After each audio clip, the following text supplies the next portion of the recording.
अस्सलाम वालेकुम जी। आज हम नेक्स्ट टॉपिक पढ़ेंगे special theory of relativity. Classical mechanics के अंदर जो है मूविंग ऑब्जेक्ट्स उनकी वेलोसिटी बहुत कम होती है as compare to speed of light, वो निगलिजिबल है। लेकिन रिलेटिविस्टिक जो मैकेनिक्स है वो डील करती है उन ऑब्जेक्ट्स की वेलोसिटीज़ के साथ जो कि कंपेरेबल होती हैं स्पीड ऑफ लाइट के, यानी ऐसे ऑब्जेक्ट्स जो कि नियरली स्पीड ऑफ लाइट के साथ जो है मूव करते हैं। जैसे कि एडवांस जो स्पेसशिप होगी वो हाई वेलोसिटी से मूव करेगी, और इस तरह से बाकी जो objects relative to speed of light जो है ना वो हाई स्पीड पे मूव करेंगे। तो रिलेटिविस्टिक मैकेनिक्स का ये पार्ट जो है वो दो तरह से है, यानी थ्योरी ऑफ रिलेटिविटी जो है ना वो दो पार्ट्स हैं उसमें, स्पेशल थ्योरी ऑफ रिलेटिविटी और general theory of relativity.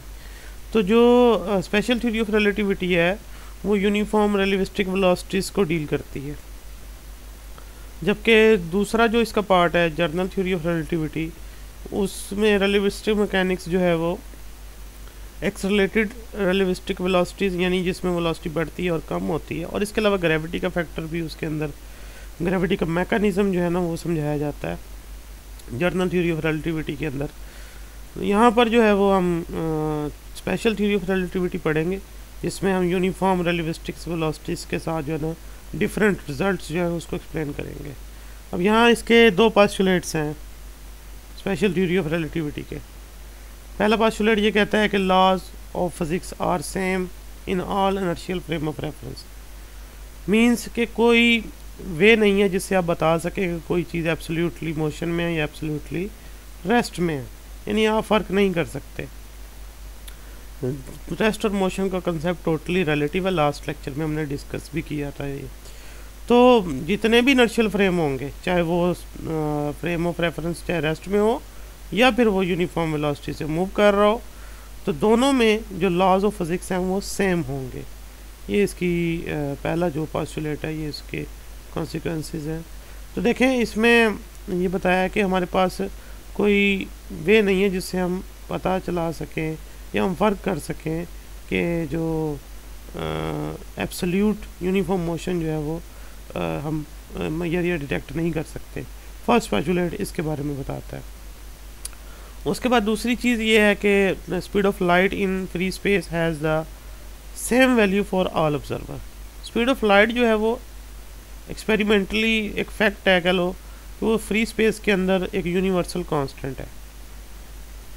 Means के बाकी चीज़ों की स्पीड जो है ना वो रिलेटिव मोशन के अंदर ऐड या सब्ट्रैक्ट हो जाती है रिगार्डलेस डायरेक्शन ऑफ मोशन, तो लेकिन स्पीड ऑफ लाइट बाकी चीज़ों में ऐड नहीं होती। तो ये दो सिंपल से इसके पोस्टुलेट्स हैं, लेकिन इनके जो कॉन्सिक्वेंस हैं वो बहुत ज़्यादा है, जिसमें स्लोइंग डाउन क्लॉक्स यानी टाइम डायलेशन, लेंथ कंस्ट्रक्शन और इसके अलावा इन मूविंग फ्रेम्स कह लें, और दूसरा के मास वेरिएशन। तो इन रिजल्ट्स को यहाँ समराइज़ किया गया है without driving their mathematical derivation या मैथमेटिकल फॉर्म को ड्राइव नहीं किया गया, जस्ट बताया गया है। तो हम बेसिक्स जो हैं वो तो हम देख ही लेंगे अलहदा से, मतलब वो सिलेबस में तो नहीं है, लेकिन मैं आपको यहाँ पर एक्सप्लेन करूँगा कि वो बेसिक्स फार्मूला जो है वो कैसे बनाए गए हैं। तो ये दो जो पोस्टुलेट्स हैं इसमें सिंपली यही चीज़ है कि अगर आप जैसे सेकंड पोस्टुलेट मैं उसको एक्सप्लेन कर देता हूँ। पहले देख लें। पहला पोस्टुलेट जो है उसमें ये कहता है कि ऑल इनर्शियल फ्रेम जो है वो उसके अंदर लॉज ऑफ फिजिक्स सेम है। अब देखें एक फ्रेम ऑफ रेफरेंस है और रेस्ट में, यानी गाड़ी रेस्ट में, तो जो चीज़ आप उस रेस्ट वाली गाड़ी में ऑब्जर्व करेंगे उसके बाद अगर वो यूनिफॉर्म वेलोसिटी से मूव करती है स्ट्रेट लाइन में, देन आप जो भी ऑब्जर्वेशन लेंगे वो भी इनर्शियल फ्रेम की ऑब्जर्वेशन होगी। अब अगर आप स्ट्रेट लाइन में मूव कर रहे हैं, बिल्कुल स्ट्रेट लाइन में यूनिफॉर्म वेलोसिटी के साथ विदाउट चेंजिंग डायरेक्शन, तो आप ये क्लेम कर सकते हैं कि आप रेस्ट में और बाकी तमाम चीज़ें रश आउट कर रही हैं ऑपोजिट टू योर डायरेक्शन।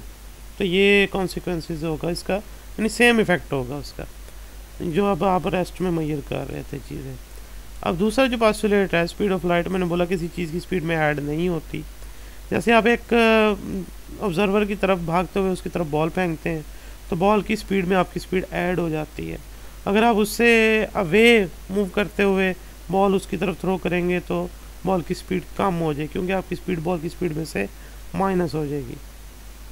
लेकिन अगर आप वही इन मोशन जो है, अगर आप लाइट इमिट करवाते हैं किसी सोर्स से, लेज़र लाइट यूज़ करते हैं या वैसे लाइट सोर्स से लाइट इमिट करते हैं, तो स्पीड ऑफ लाइट के अंदर आपकी जो स्पीड है वो ऐड नहीं होगी और ना ही सब्ट्रैक्ट होगी। अगर आप अवे मूव करते हैं ऑब्जर्वर से, तो स्पीड ऑफ लाइट जो है वो एब्सोल्यूट कांस्टेंट है, मतलब उसकी जो स्पीड है वो तो यही रहती है 3 × 10⁸ मीटर पर सेकेंड फ्री स्पेस के अंदर। उसमें बाकी चीज़ों की, बाकी फ्रेम ऑफ रेफरेंस की स्पीड ऐड नहीं होती, ना ही सब्ट्रैक्ट होती है, ये यूनिवर्सल कांस्टेंट है। अब आ जाएं इसकी जो रिज़ल्ट्स हैं। पहला जो रिज़ल्ट है वो है टाइम डिलेशन, यानी कि मोशन के अंदर टाइम का बढ़ जाना, टाइम डिले हो जाता है। हाई स्पीड पे अगर आप मूव करते हैं तो आप अगर एक इवेंट का टाइम नोट करते हैं तो वो ज़्यादा मैयर होता है as compare to in rest. अब यहाँ पर बताया गया है कि स्पेशल थ्योरी ऑफ रिलेटिविटी के मुताबिक टाइम जो है वो एब्सोल्यूट क्वांटिटी नहीं है, ये डिपेंड करती है motion of the frame of reference. तो यहाँ पर हम एक सपोज कर रहे हैं एग्जांपल कि T0 जो है वो किसी भी इवेंट का टाइम इंटरवल है जो एक ऑब्जर्वर मेजर करता है, और वो इवेंट जिस फ्रेम में हो रहा है उसके लिहाज से वो रेस्ट में है, इसे हम प्रॉपर टाइम का नाम देंगे। उसके बाद फिर हम फ्रेम ऑफ रेफरेंस जिसके अंदर इवेंट हो रहा है उसको मूव करवाएंगे यूनिफॉर्म रिलेटिविस्टिक वेलोसिटी के साथ विद रिस्पेक्ट टू ऑब्जर्वर, तो फिर हम वो ऑब्जर्वर दोबारा उस इवेंट का टाइम नोट करेगा, तो देन वो जो टाइम मेजर करेगा to observing moving frame of reference, तो मूविंग फ्रेम ऑफ रेफरेंस को ऑब्जर्व करते हुए उसके अंदर जो इवेंट हो रहा है उसका टाइम अगर वो नोट करता है, देन वो T0 नहीं होगा बल्कि वो T होगा। तो मोशन में वो जो टाइम नोट करेगा, मूविंग ऑब्जेक्ट्स का जो टाइम नोट करेगा, वो ज़्यादा टाइम होगा as compare to at rest. अब इसको एक एनिमेशन से समझिए। फर्ज करें ये क्लॉक है और इसे हम नाम देते हैं फोटोन क्लॉक। ये एक लाइट बॉल है, 2 मिरर्स के दरमियान जो है वो रिफ्लेक्ट हो रही है बार बार। तो देखें अब एक मिरर से रिफ्लेक्ट होकर दूसरे मिरर तक जब वो आता है बॉल, लाइट बॉल, वो एक टिक हो जाता है, फिर ये अगला टिक, फिर टॉक, फिर टिक, फिर टॉक, मतलब जैसे घड़ी आप देखते हैं मेजर करते हैं। तो ये एक फोटोन क्लॉक है स्पेशली, ये समझ लें आइंस्टाइन ने अपनी जो ये थ्योरी ऑफ रिलेटिविटी है उसको एक्सप्लेन करने के लिए ये चीज़ बताई थी। तो ये एक बॉल जो मूवमेंट लेती है एक मिरर से दूसरे मिरर तक, इसे आप एक टिक कह देते हैं। अब अगर ये क्लॉक मूव करता है साइड वाइज, यानी इस तरफ मूव करता है राइट साइड पे या फिर लेफ़्ट साइड पे, फिर डेफिनेटली जो बॉल की मूवमेंट है वो इस तरह 2 मिरर्स के दरमियान बिल्कुल वर्टिकल नहीं होगी, बल्कि वो डायगोनल शेप में चली जाएगी, जैसा कि यहाँ पे दिखाया हुआ है। पहले तो देखें जब वो रेस्ट में था, स्टेशनरी था, तो तब जो है वो बॉल की जो मूवमेंट है वो बिटवीन 2 मिरर वो इसी तरह वर्टिकल थी। लेकिन जब क्लॉक मूव करने लग जाएगा विद रिलेटिविस्टिक वेलोसिटी v, यानी कि अब हम एक मूविंग क्लॉक को ऑब्जर्व कर रहे हैं, मींस वही फ्रेम ऑफ रेफरेंस जिसके अंदर इवेंट हो रहा है उसको मेजर कर रहे हैं, तो वहाँ पर अब जो टाइम आएगा वो पहले वाले टाइम के बराबर नहीं होगा। तो यहाँ सिनेरियो ये है कि यहाँ क्लॉक मूव कर रहा है विद वेलोसिटी v जो कि रिलेटिविस्टिक वेलोसिटी है। Relativistic velocity at least speed of light का 10% होना चाहिए, मैं साथ बता दूँ ताकि बार बार ये लफ्ज़ बोला जा रहा है। तो उससे नीचे जो इफेक्ट है वो बहुत कम आता है, यानी कि ये जो थ्योरी ऑफ रिलेटिविटी के जो इफेक्ट्स हैं वो बहुत कम है, उसको फिर आप मेजर भी नहीं कर सकते। प्रोमिनेंट रिजल्ट जो है ना वो रिलेटिविस्टिक वेलोसिटी मतलब स्पीड ऑफ लाइट के 10% पे, उससे आगे ऑनवर्ड जाना ज़्यादा प्रोमिनेंट हो जाते हैं। अब यहाँ देखें क्लॉक मूव करता है, फर्स्ट करें क्लॉक मूव करता है तो वो यहाँ से स्टार्ट लेता है और बॉल अपवर्ड मोशन स्टार्ट लेती है। तो फिर यहाँ से देखें बॉल ऊपर से नीचे जब आ रही है, ये डायगोनल पाथ है उसका जो वो फॉलो कर रहा है, यानी क्लॉक यहाँ से यहाँ इस पोजीशन पे आ गया तो डेफिनेटली वो यहाँ से यहाँ आया। उसके बाद फिर अगली पोजीशन ये होगी उसकी, फिर उससे अगली ये। अब देखें मोशन के अंदर अगर आप देखेंगे वो फोटोन या जो लाइट बॉल है वो ज़्यादा उसको डिस्टेंस कवर करना पड़ रहा है from one mirror to another. जब वो रेस्ट में था तब ये सिचुएशन नहीं थी, तब देखें जो टिक का ड्यूरेशन था वो कम था, अब टिक का जो ड्यूरेशन है वो बढ़ जाएगा। तो इस तरह से अगर हम बात करें स्पीड ऑफ लाइट की, वो तो कांस्टेंट है, वो चेंज नहीं होती बिटवीन ये टू मिरर। ये डिस्टेंस यहाँ पर इतना था, पहले कम था कह लो जो वर्टिकल डिस्टेंस, लेकिन डायगोनल डिस्टेंस जो है वो ज़्यादा है, दैट इज़ बराबर स्पीड उतनी ही है, स्पीड चेंज नहीं होगी स्पीड ऑफ लाइट की, तो फिर टाइम मतलब ड्यूरेशन ज़्यादा लगेगा, तो टिक जो है वो स्लो डाउन हो जाएगा, क्लॉक टाइम स्लो मेजर करेगा, क्लॉक स्लो चलेगा कह लें। तो ये जितनी ज़्यादा रिलेटिविस्टिक वेलोसिटी होगी उस मूविंग क्लॉक की with respect to an observer, तो ऑब्जर्वर उस का टाइम उतना ही स्लो डाउन या ज़्यादा डिले मेजर करेगा। तो इसमें अब कैलकुलेशन है कुछ, इसमें ये होगा कि ये देखें वो कैलकुलेशन थोड़ी सी करके दिखाते हैं हम इसको। अब फ़र्ज़ करें वही जो टिक है वो अगर स्टेशनरी फ्रेम में हो रहा था, तो वो टाइम जो लग रहा था वो हम कहते हैं डेल्टा टी एस लग रहा है, यानी stationary time, stationary frame of reference का टाइम जब प्रॉपर हम टाइम मेजर कर रहे हैं। और जो दो मिरर्स के दरमियान डिस्टेंस है एल, लेंथ वो जो कवर कर रहा है, और उसके बाद जब क्लॉक मूव कर रहा है इस तरह, जैसे ये साइड वाइज दिखाया हुआ मैंने, पहली पोजीशन ये क्लॉक की, दूसरी ये, तो उस दौरान बॉल यहाँ से ये डायगोनल पाथ फॉलो करते हुए यहाँ आके दूसरे मिरर पे वो स्ट्राइक करती है, यहाँ सर्कल किया हुआ ये, और वो एल प्राइम डिस्टेंस लेती है, तब एल नहीं होगा क्योंकि एल प्राइम अब ज़ेड पर ज़्यादा हो गया। तो अब यहाँ पर यानी कि जो एल प्राइम है वो एल से ज़्यादा है, तो डेफिनेटली अब जो उसने डिस्टेंस लिया है उसको भी आप सिंपली फार्मूले से टाइम इनटू स्पीड मल्टीप्लाई करके निकाल सकते हैं। डेल्टा टी एस जो होगा वो मल्टीप्लाई बाय सी, और दूसरा क्लॉक वो इस पोजीशन से इस पोजीशन पे आया है, तो उसको भी आप simply v into delta t S, और ये जो डिस्टेंस है दो मिनट्स के दरमियान वो तो एल ही है, तो एक ट्रायंगल बन गई, राइट ट्रायंगल। इसके ऊपर पाइथागोरस थ्योरम लगा सकते हैं आप, लेकिन उससे पहले वही बात, जब रेस्ट में था तब एल डिस्टेंस था और टाइम जो है वो डेल्टा टी एस देखें, और इधर से रेशियो के नीचे एल, और इधर से T am moving frame of reference के अंदर जो लेंथ कवर की वो एल प्राइम, क्योंकि लेंथ और टाइम आपस में इन्वर्सली, टाइम कम होगा तो यानी टाइम जो मेजर करेंगे इस स्टेशनरी फ्रेम में और फिर मूविंग फ्रेम में, उनकी रेशो फिर उनकी जो लेंथ्स हैं उनके इन्वर्सली होंगी एल प्राइम ओवर एल। अब यहाँ पर हम बात करते हैं, हम यहाँ पाइथागोरस थ्योरम लगाते हैं। पाइथागोरस थ्योरम देखें, एल स्क्वायर आ जाएगा, परपेंडिकुलर स्क्वायर हो गया, ओवर बेस स्क्वायर मतलब वी स्क्वायर, और साथ में डेल्टा टी स्क्वायर ऐसा हो गया, और बराबर हो गया एल प्राइम स्क्वायर जो कि हाइपोटेन्यूज है यहाँ पे, और उसके आगे उसकी वैल्यू भी लिख दें, डेल्टा टी एस का स्क्वायर और सी स्क्वायर। उसके बाद अगर आप एल निकालना चाहेंगे तो ये जो वी स्क्वायर और डेल्टा टी एस स्क्वायर है ये राइट साइड पे आके माइनस हो जाएगा, और डेल्टा टी स्क्वायर बाद में कॉमन भी आ जाएगा, अंदर बच जाएगा c square minus v square. फिर आप सिंपली सॉल्व करें इसको, तो L is equal to delta t s is equal to delta t s into under root c square minus v square. अब ये जो वैल्यूज़ हैं ये आप वहाँ पुट कर सकते हैं।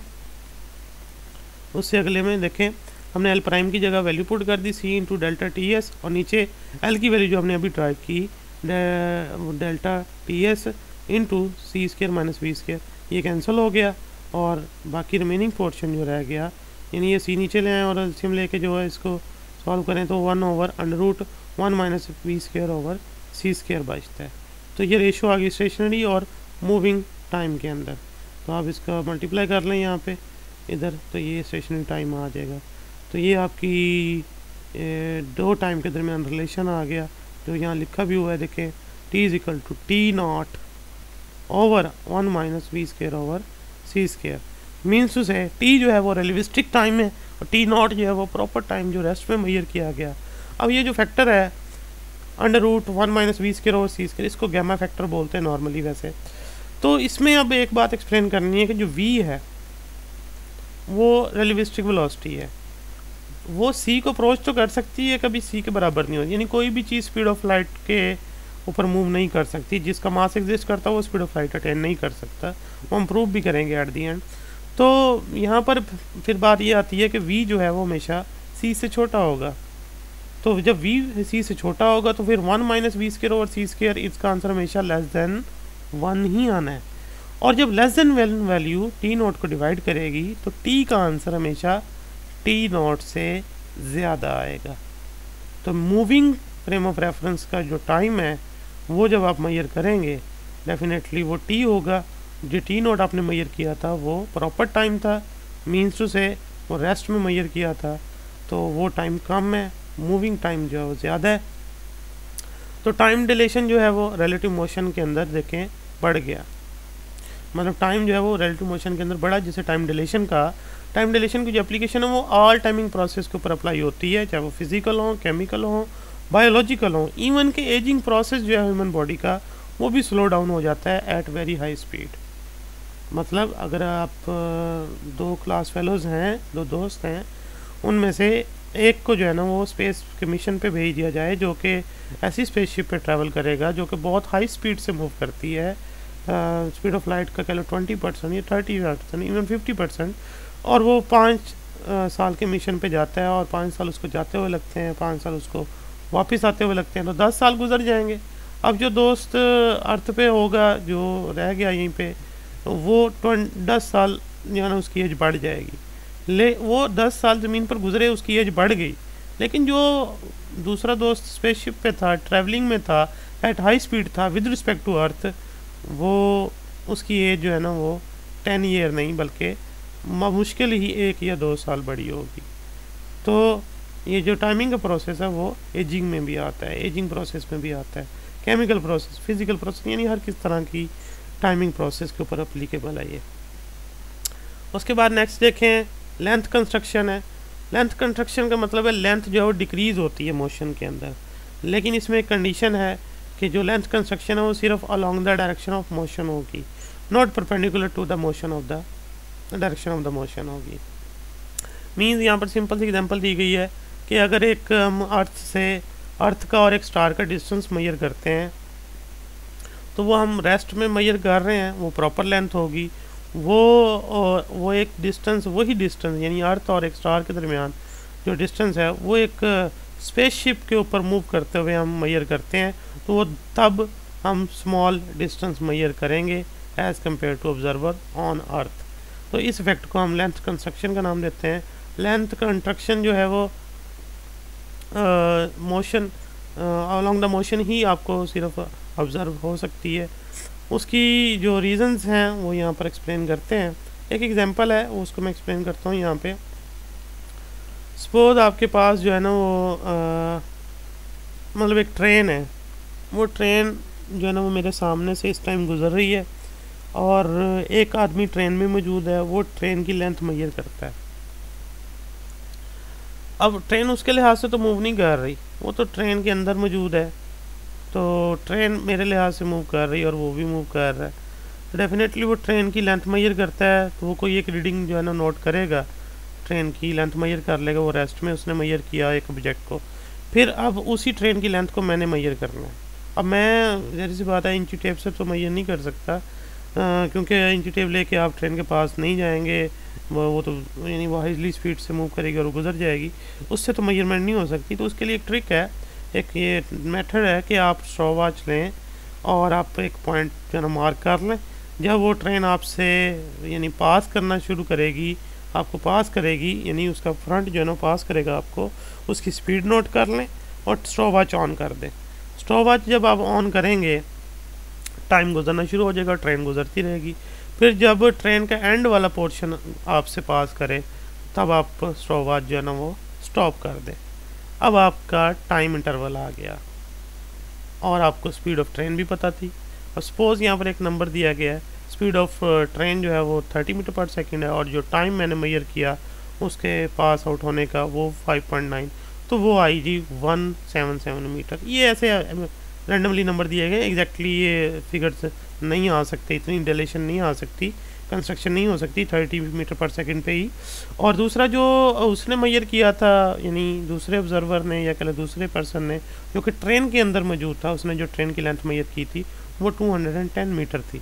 तो मूविंग ऑब्जेक्ट्स को अगर आप ऑब्जर्व करेंगे वो आपको श्रिंक नज़र आएंगे, यानी कि उनकी लेंथ कम नज़र आएगी, आपको कम फील होगी। उसकी रीज़न ये है कि जब आप एक जैसे एक फ़र्ज़ करें एक टैक्सी है, टैक्सी कैब जो है वो मूव कर रही है और वो मूव कर रही है nearly speed of light, suppose कर लें 1 मिनट के लिए कोई स्पीड ऑफ लाइट का जो है ना वो 60-70% जो है ना उस पर ट्रैवल कर रही है। तो फिर आप उसको जब देखेंगे मूव करते हुए तो उसकी बॉडी को आप ऑब्जर्व करेंगे तो वो आपको श्रिंक लगेगी, मतलब हाइट का तो इफेक्ट नहीं आएगा, वैसे वो सुकड़ी हुई लगेगी आपको। तो मीन्स उसकी ये रीज़न क्या है, ऐसा क्या हो रहा है कि वो आपको ये दिखाई दे रही है। देखें जो लाइट है वो उसके डिफरेंट पार्ट से रिफ्लेक्ट होकर आपकी आई बॉल तक आ रही है और डिफरेंट टाइम ले रही है। तो डेफिनेटली आप पूरी टैक्सी को एक साथ नहीं बल्कि उसका कुछ पोर्शन देखते हैं एक टाइम में, फिर दूसरा पोर्शन देखते हैं। तो मतलब ये कि उसके डिफरेंट पार्ट से लाइट आप तक, आपकी आई बॉल तक आती है जो डिफरेंट टाइम में आती है, जिस वजह से ये इफ़ेक्ट जो है ना वो होता है। अब इसको भी मैथमेटिकली हम जो है ना वो डील करते हैं। वो ये होगा कि यहाँ पर अब जो लेंथ देखें आपने मेजर की उसे डेल्टा टी यू कह दें, और जो लेंथ मैंने मेजर की है डेल्टा टी एम ई, ये टाइम डिलेशन पे ही चलेंगे हम, यानी कि जो टाइम आपने मेजर किया उस टाइम जब आप ट्रेन पे थे, और यानी कि अब इस तरह आपने टाइम कैसे मेजर किया, इसके लिए एक और ट्रिक है, क्योंकि आप जो अगर दो जगह पर तो नहीं हो सकते, ट्रेन के स्टार्ट पे भी और ट्रेन के एंड पे भी चाहिए टाइम नोट करने के लिए। तो इसलिए एक पर्सन जो है वो ट्रेन के स्टार्ट में खड़ा हो जाए घड़ी लेके और एक एंड पे खड़ा हो जाए। ट्रेन जब मुझे पास करे तो स्टार्ट वाला जो है ना स्टॉप वॉच ऑन करे, और दूसरा जो है दूसरा पर्सन जो एंड पे होगा वो तब यानी स्टॉप वॉच बंद करेगा, उसी टाइम को नोट करवाएगा जब वो मुझसे रश आउट करेगी, यानी पास करेगा उसका एंड वाला हिस्सा जो होगा ट्रेन का। तो फिर वो जो टाइम मेजर करेगा वो जो टाइम मेजर करेगा वो डेल्टा टी यू लिख लिया जो ट्रेन पे है, और मैंने जो रेस्ट में खड़े होकर ट्रेन को बाईपास किया और उसका टाइम मेजर किया वो डेल्टा टी मी आ गया। इसको देखें डिवाइड कर रहे हैं 1 - v²/t²। ये क्योंकि यानी कि वो प्रॉपर टाइम को आप डिवाइड कर रहे हैं, तो क्योंकि ये रिलेटिविस्टिक टाइम्स है डेल्टा टी यू वाला जो है। अब अगर डेल्टा टी मी निकालना है तो ये जो डिवाइडर है पूरा 1 - v²/c², इसको आप मल्टीप्लाई करें डेल्टा टी यू से। फिर जो लेंथ मेजर बाय मी जो है वो होगी स्पीड इनटू टाइम। v आ गया, स्पीड आ गई उसकी ट्रेन की जो भी जिससे वो मूव कर रही थी, डेल्टा टी इनटू मी आ गया, और मेरा जो टाइम मैंने 100 वॉच से ट्रेन के स्टार्ट और ट्रेन के एंड पे मेजर किया था। उसके बाद आगे आ जाए, फिर डेल्टा टी मी की वैल्यू जो है वो यहाँ पुट कर दें √1 - v²/c² डेल्टा टी यू। फिर एक काम और करें, ये जो v है इसको इसके साथ कंबाइन करें, इस v को डेल्टा टी यू के साथ कंबाइन करें। ये देखें ये लेंथ आ गई जो आपने मेजर की, ये लेंथ आ गई जो आपने मेजर की ट्रेन की, तो लेंथ बाय यू आ गया और इधर लेंथ बाय मी। तो length by me is equal to √1 - v²/c² into L length by you. तो 1 - v²/c² का रिजल्ट आपको पता है हमेशा लेस देन 1 आना है, क्योंकि v हमेशा c से कम होता है। तो लेंथ बाय मी जो होगी वो लेस देन आएगी लेंथ बाय यू, क्योंकि आप ट्रेन पे थे, ट्रेन आपके लिहाज से मूव नहीं कर रही, मेरे लिहाज से मूव कर रही थी, तो मैंने उसकी जो मेजरमेंट ली वो लेंथ कम आएगी बाय फैक्टर 1 - v²/c²। तो ये मूविंग लेंथ जो है वो कंट्रैक्ट हुई है, लेकिन ये जस्ट अलोंग द मोशन हो सकती है। तो अब देखें वहाँ पर जो आपकी बुक में दिखाया गया है, देखें L = L0 √1 - v²/c²। देखिए सेम वही चीज़ है, यहाँ पर देखें L लेंथ बाय यू और इधर लेंथ बाय मी, तो वही यानी प्रॉपर लेंथ और दूसरा रिलेटिविस्टिक लेंथ कह लें या कंट्रैक्टेड लेंथ कह लें। तो क्योंकि मैंने तो मोशन में मेजर की है, यानी मूविंग ऑब्जेक्ट्स की मतलब एक मेजर की है, तो मूविंग ऑब्जेक्ट्स की लेंथ हमेशा कम आएगी as compare to measure in rest. तो ये देखें यहाँ पे यही दिखाया हुआ है L = L0 1 - v²/c²। तो ये जो L0 वो प्रॉपर लेंथ वो जो ट्रेन के ऊपर ऑब्जर्वर था समझ लो उसने मेजर की, और एल जो लेंथ है वो मेजर बाय मी, जब ट्रेन मूव कर रही थी मैंने मूविंग ट्रेन की लेंथ मेजर की, तो वो हमेशा कम होगी 1 माइनस वी स्क्वायर वो सी स्क्वायर, क्योंकि लेस देन 1 है, less than 1 value L not से मल्टीप्लाई होगी, तो एल हमेशा एल नॉट से कम आएगा। तो अभी यहाँ में ये लिखा भी हुआ है, length construction is only along the direction of motion and not at right angle to the motion. तो उसके बाद नेक्स्ट चीज़ है mass variation. According to special theory of relativity जो ऑब्जेक्ट्स का मास है वो भी एब्सोल्यूट नहीं है, वो मूविंग मास जो होता है हमेशा ज़्यादा होता है as compare to rest mass. Rest mass अगर फर्ज करें मेजर करते हैं हम, वो एम नॉट आता है, और फिर वो बढ़ना शुरू करेगा वो मास जब वो उसकी रिलेटिविस्टिक वेलोसिटी से वो मूव कर रहा होगा, तो उनके दरमियान रिलेशन जो आता है m equal to M not 1 minus v square over c square. फिर ये बात आती है कि 1 minus v square over c square हमेशा लेस देन 1 है, तो m जो है हमेशा m नॉट से ज़्यादा होगा।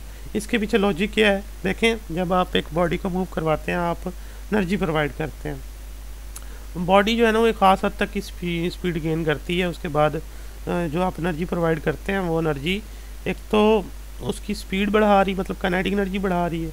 अब काइनेटिक एनर्जी जो है वो दो तरह से बढ़ सकती है, एक तो v बढ़ाने से, दूसरा m बढ़ाने से। तो आप जो एनर्जी प्रोवाइड करते हैं वो वायलेशन नहीं होती एनर्जी की, कहीं एनर्जी लॉस नहीं होती, वो एनर्जी उसी बॉडी का हिस्सा बनती है, बजाय उसकी v बढ़ाने के वो m बढ़ाने लग जाती है, मास बढ़ाने लग जाती है। इसलिए मूविंग ऑब्जेक्ट्स का मास ज़्यादा फील होता है as compare to in rest. तो अब यहाँ पर बताया गया है कि मास इंक्रीज़ होने का मतलब इनर्शिया इंक्रीज़ होना है, तो इससे लार्ज फोर्स रिक्वायर्ड होगी उस बॉडी को एक्सेलरेट करने के लिए। अब अगर फ़र्ज़ कर लेते हैं 1 मिनट के लिए कि हम उसको स्पीड ऑफ लाइट पे ले जा सकते हैं, v इक्वल टू सी कर दें, तो 1 माइनस वी स्क्वायर और सी स्क्वायर, वो तो सी स्क्वायर और सी स्क्वायर हो जाएगा, तो 1 माइनस 1 0 आ जाएगा। तो जब 1 माइनस 1 0 आएगा, 0 डिवाइड करेगा एम नॉट को, तो m इन्फिनिट हो जाएगा। तो मतलब अगर एक बॉडी जिसका मास एग्जिस्ट करता हो उसको स्पीड ऑफ लाइट आप अटेन करवाना चाहते हैं, तो आपको इन्फिनाइट फोर्स प्रोवाइड करना होगी, क्योंकि उसका मास इन्फिनाइट हो जाएगा। इन्फिनाइट मास को एक्सेलरेट करने के लिए इन्फिनाइट फोर्स की ज़रूरत है, तो इन्फिनाइट फोर्स जो है ना वो प्रोवाइड नहीं की जा सकती। इसीलिए हमारी अजम्पशन ही गलत है कि हम किसी भी ऑब्जेक्ट को स्पीड ऑफ लाइट पे मूव करवा ही नहीं सकते जब उसका मास एग्जिस्ट करता है। तो अब इस डिस्कशन से ये पता चलता है कि ये रिज़ल्ट हमारी एवरीडे लाइफ में हमें नहीं नज़र आते, क्योंकि वो एक्सट्रीमली स्मॉल हैं, और हमारी जो अराउंड बॉडीज़ हैं मूव करती हैं उनकी जो वेलोसिटीज़ हैं वो बहुत कम है as compare to speed of light. हमारी अर्थ की जो ऑर्बिटल स्पीड है इवन वो भी 30 किलोमीटर पर सेकंड है, जबकि जो speed of light in free space वो 3 लाख किलोमीटर फी सेकंड है। तो इस सिचुएशन के अंदर ये जो v ओवर c वाला फैक्टर है वो अप्रॉक्सीमेटली 0 है, तो फिर t बराबर t नॉट, l बराबर l नॉट, m बराबर m नॉट ही रहेगा। तो आपको रिलेटिविस्टिक इफेक्ट जो है ना वो एवरीडे लाइफ में फिर नहीं नज़र आएंगे, न्यूटोनियन फिजिक्स आपको वैलिड नज़र आएगी एवरीडे सिचुएशन के अंदर।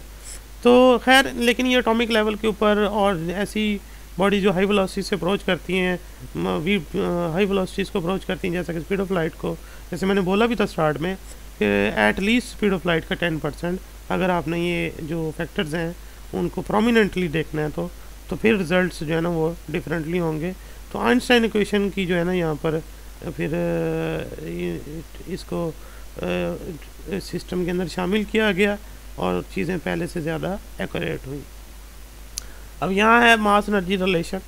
देखें आप आइंस्टाइन की स्पेशल थ्योरी ऑफ रिलेटिविटी इसमें लास्ट में ये बताया गया है, इसमें मास एनर्जी रिलेशन जो है वो इसलिए क्योंकि मास और एनर्जी जो है इंटरकन्वर्टेबल है। ये इक्वेशन भी आइंस्टाइन की is equal to M C square बड़ी फेमस इक्वेशन है। इसमें बताया गया कि मास जो है वो स्पीड ऑफ ऑब्जेक्ट पे डिपेंडेंट है। E naught is equal to am not C square, ये रेस्ट मास एनर्जी हो गई, एम नॉट रेस्ट मास हो गया। उसके बाद एम सी स्क्वायर जो होगा वो ग्रेटर देन होगा एम नॉट सी स्क्वायर से, क्योंकि वो मूविंग मास होगा। तो डिफरेंस जो होगा उन दो एनर्जीज़ के दरमियान वो बॉडी की मोशन की वजह से होगा और काइनेटिक एनर्जी होगी वो, तो काइनेटिक एनर्जी जो होगा m C square minus m not C square. तो सी स्क्वायर आप बाहर कॉमन निकाल लें, एम माइनस एम नॉट आ जाएगा। उसके बाद अगर आप डेल्टा एम निकालना चाहते हैं यानी मास चेंज हुआ कितना मोशन की वजह से, तो सी स्क्वायर को आप काइनेटिक एनर्जी के नीचे डिवाइड करें। अब काइनेटिक एनर्जी कितनी होगी उस बॉडी की, 100 जॉल, 1000 जॉल, 2000 जॉल, लेकिन जब सी स्क्वायर डिवाइड करेगा सी स्क्वायर बहुत बड़ी वैल्यू हो जाएगी। तो जो चेंज इन मास है वो बहुत कम आएगा, बहुत कम आएगा, जिसको आप मेजर भी नहीं कर पाएंगे। तो इसलिए वो मेजरेबल चेंज नहीं आ सकेगी। तो इसके लिए ज़रूरी है कि आप एक न्यूक्लियर रिएक्शन को ऑब्ज़र्व कर लें, वहाँ पर जो चेंजेस आती हैं, एनर्जी चेंजेस होती हैं, वो बहुत ज़्यादा होती हैं, जिससे फिर सी स्क्वायर अगर डिवाइड भी करता है तो डेल्टा एम का जो फैक्टर है वो मेजरेबल आता है। तो वहाँ पर आप ये चीज़ नोट कर सकते हैं। इसके अलावा ये लास्ट में एप्लीकेशन दिखाई गई है, नैवस्टार नेविगेशन सिस्टम। देखें जीपीएस जो हम यूज़ करते हैं, जिसकी मदद से हम किसी भी बॉडी की स्पीड और लोकेशन को लोकेट करते हैं, तो उसे हम नैवस्टार नेविगेशन सिस्टम बोलते हैं। इसमें 24 सैटेलाइट्स काम करती हैं। देखें इससे किसी भी चीज़ की लोकेशन या स्पीड जो है वो अर्थ के ऊपर कहीं भी फाइंड की जा सकती है बाय एक्यूरेसी 2 सेंटीमीटर पर सेकेंड। और जबकि रिलेटिविस्टिक इफेक्ट जो है ना, अगर उसके शामिल ना किए जाते तो ये एक्यूरेसी 20 सेंटीमीटर पर सेकेंड पे थी, वो रिड्यूस होकर लेकिन सिर्फ कितनी रह गई, 2 सेंटीमीटर पर सेकेंड पे। और अगर पोजीशन की बात करें, एयरक्राफ्ट अगर एक उड़ रहा है, 1 घंटे की फ्लाइट के बाद आप उसकी प्रेडिक्शन करना चाहें तो 50 मीटर के एक्यूरेसी के साथ आप उसकी प्रेडिक्शन कर सकते हैं। जबकि रिलेटिविस्टिक इफेक्ट अगर ना होते, बीच में अकाउंट ना करें, तो फिर ये जो फैक्टर है वो 760 मीटर तक चला जाता है। यानी इतना पॉसिबल एरर हो सकता है, 760 मीटर, ऑलमोस्ट 1 किलोमीटर। जबकि अगर रिलेटिविस्टिक फैक्टर आते हैं, फिर उसकी जो पोजीशन है वो विद एक्यूरेसी 50 मीटर हम बता सकते हैं। तो ये एवरीडे लाइफ में इसकी एप्लीकेशन है। तो बाकी फिर इंशाल्लाह नेक्स्ट, ये रिलेटिविस्टिक मैकेनिक्स आपकी पूरी हुई, क्वांटम मैकेनिक्स शुरू करेंगे ब्लैक बॉडी रेडिएशन से। नेक्स्ट अगर कोई बात ना समझ आए तो पूछ लीजिएगा। अल्लाह हाफिज़।